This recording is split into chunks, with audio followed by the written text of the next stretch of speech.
కొన్ని దశాబ్దాలుగా ప్రభుత్వ సర్వజన ఆసుపత్రి ముందు అంబులెన్సులు పెట్టుకొని నడుపుకొని జీవనం సాగిస్తున్నటువంటి అంబులెన్స్ డ్రైవర్లకు సంబంధించి అక్కడ సీరియల్లో కొన్ని అవకతవకలు జరుగుతున్నాయనే ఆలోచనతో కొంతమంది వ్యతిరేకించి కొంచెం బయటకు వచ్చి వారు సపరేట్ సీరియల్ నడుపుకోవాలని చెప్పి వాళ్ళు ప్రయత్నం చేయడం జరిగింది.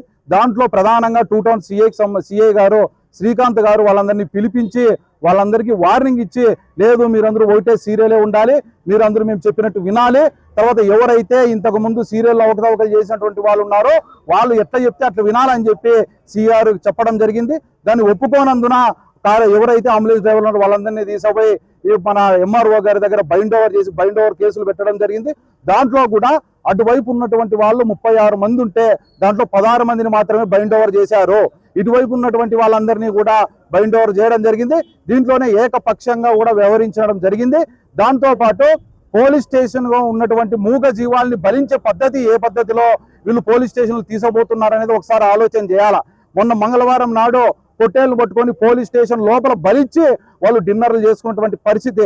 దానికి సంబంధించినటువంటి సరుకులు మిగతావన్నీ కూడా సమకూర్చకుంటే కార్మికులు బెదిరిస్తారా, రౌడీ షీటర్లు పెడతామంటారా, ఏ పద్ధతిలో ఇదంతా కూడా జరుగుతుందని చెప్పి ఒకసారి ఎస్పీ గారు కూడా దాన్ని పర్యవేక్షించాలని చెప్పి తెలియజేస్తాను.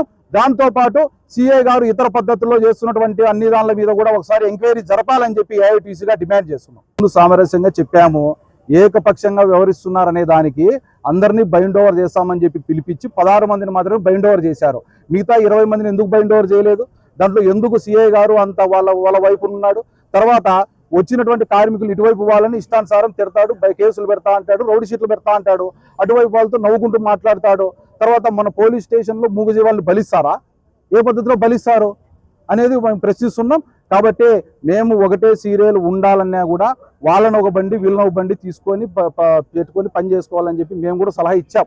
సీరియల్ 2-3 ఉండాలని మేము కూడా కోరుకోవడం లే, ఒకటే సీరియల్ పెట్టండి, కానీ ఒక బండి వాళ్ళు ఒక బండి వీళ్ళు పోయేటట్టు పెట్టమని చెప్పి సిఐ గారికి రిక్వెస్ట్ చేసాం. తర్వాత డిఎస్పీ గారికి రిక్వెస్ట్ చేశాం. కానీ వాళ్ళు ఏంటంటే ఒకవైపు ఆలోచన చేస్తున్నారు కాబట్టి ఒకవైపునే దానికి కూడా సలహా చూపిస్తారు.